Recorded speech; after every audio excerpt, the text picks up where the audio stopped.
Désormais, les consommateurs peuvent éviter l'aluminium dans leur déodorant. Mais ils n'ont toujours pas accès à des vaccins sans danger.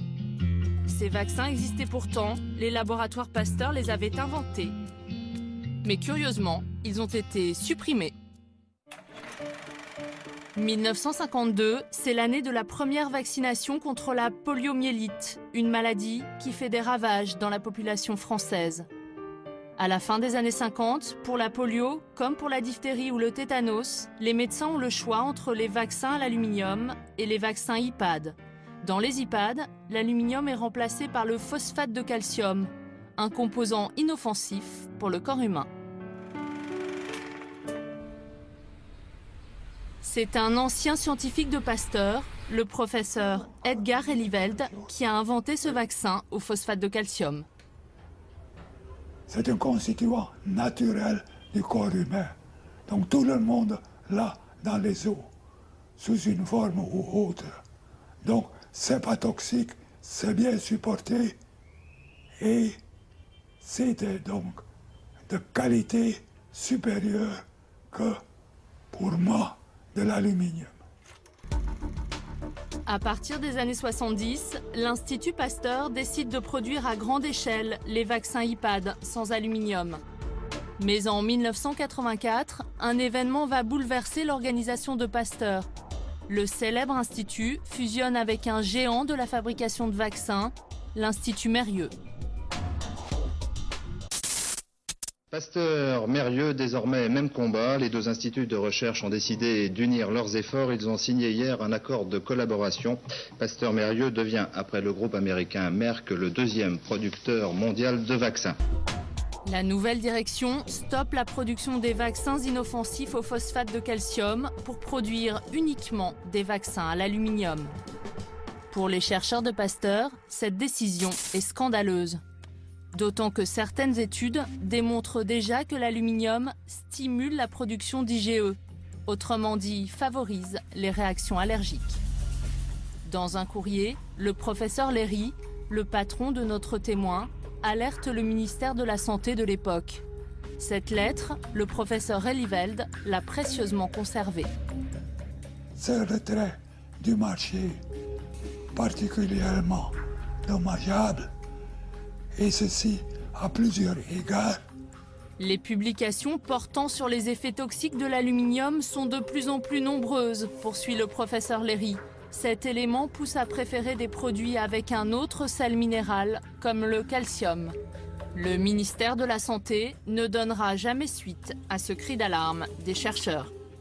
Je suis convaincu, comme le dit le professeur Léry, que c'est une erreur considérable d'avoir retiré du marché les vaccins sur phosphate de calcium. Vous étiez en colère ? Moi, j'étais dépassé, je ne pouvais rien faire. C'est pas moi qui décide, c'est la direction de Pasteur qui décide. La colère des chercheurs de Pasteur n'a rien changé et l'immense majorité des vaccins contient toujours de l'aluminium. Cela ne pose apparemment pas de problème de conscience à ceux qui ont opté pour cette formule tout risque. Marc Girard était directeur scientifique de Pasteur Vaccins au moment de la polémique. Il reconnaît que la décision d'arrêter les vaccins au phosphate de calcium est un choix avant tout industriel. Avec l'arrivée de Mérieux, si vous voulez, les choses sont devenues beaucoup plus professionnelles. C'était des professionnels, c'était des industriels. C'est là où, dans un souci de rationalisation, l'Institut Mérieux a dit, écoutez, on laisse tomber le phosphate de calcium, tout le monde fait de l'hydroxyde d'aluminium. Pourquoi un souci de rationalisation ? Parce que dans une industrie, c'est toujours plus compliqué d'avoir différents produits qu'il faut mélanger, pas mélanger, éviter de mélanger, etc. C'est plus simple d'avoir une ligne unique. Et comme la ligne unique était celle de tous les autres fabricants de vaccins à l'époque, donc c'était un peu normal de se tourner vers l'hydroxyde d'aluminium. Cette vision industrielle, Marc Girard continue de la défendre, même lorsque nous lui parlons des malades de la myofasciite à macrophages. Soyons clairs, par rapport aux milliers de millions de doses de vaccins qui sont utilisées dans le monde, ça représente un nombre infime. C'est 3 patients à Créteil ou je sais pas quoi. 1000 patients en France ? 1000 patients en France.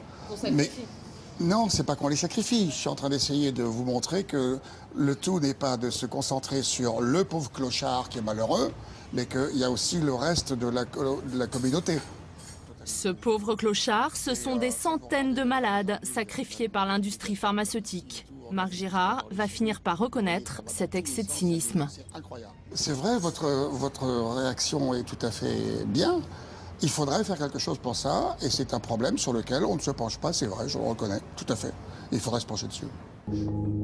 Aujourd'hui, qui se préoccupe vraiment des 1000 malades français de la myofasciite à macrophages? Il existe une autorité chargée de veiller sur notre sécurité sanitaire, l'AFSAPS, l'agence française qui contrôle la sécurité de nos médicaments. Nous avons souhaité connaître sa position sur ce drame. Pour Jean-Hugues Trouvin, le conseiller scientifique du président, la myofasciite à macrophages ne concernerait que 500 malades. Encore une quantité négligeable. Nous avons moins de 500 cas qui nous ont été, en tout cas, notifiés et qui sont répertoriés. Alors admettons 500 cas, est-ce que c'est pas suffisant pour vous alerter?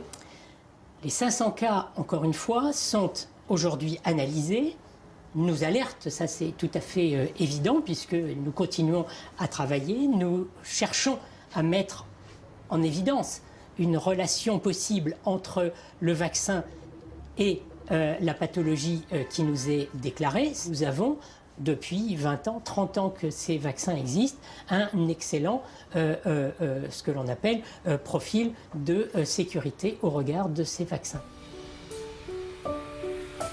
Pour l'instant, l'Agence de sécurité sanitaire ne souhaite pas remettre en cause les vaccins à l'aluminium. Il y a 3 ans, il existait encore une solution, un DTP sans aluminium. Fabriqué par Sanofi Pasteur, il a été retiré du marché. Pourquoi le laboratoire a-t-il supprimé ce vaccin sans danger pour Océane et les hypersensibles à l'aluminium? Pour le savoir, direction Lyon, chez l'un des leaders mondiaux de l'industrie pharmaceutique. De manière incompréhensible, le directeur scientifique va affirmer que son laboratoire n'a jamais fabriqué des vaccins sans aluminium. Les vaccins classiques, ceux qu'on donne aux nourrissons, vous avez dû avoir enfants, diphtérie, tétanos, polio, coqueluche, etc. Depuis la nuit des temps, j'exagère un peu, mais depuis très longtemps, c'est grâce à l'aluminium qu'on a des vaccins efficaces. Je n'ai pas connaissance de vaccins d'été polio, par exemple, sans aluminium dedans. Mais il y en avait un jusqu'en 2008, chez Sanofi. Il y a un vaccin qui était avec de l'aluminium qui a été retiré en 2008, mais il contenait de l'aluminium aussi. Ah non, je vous assure. Ah ben alors là, je suis désolé, je peux pas. Le DTP Sanofi Pasteur MSD, il est avec aluminium aussi.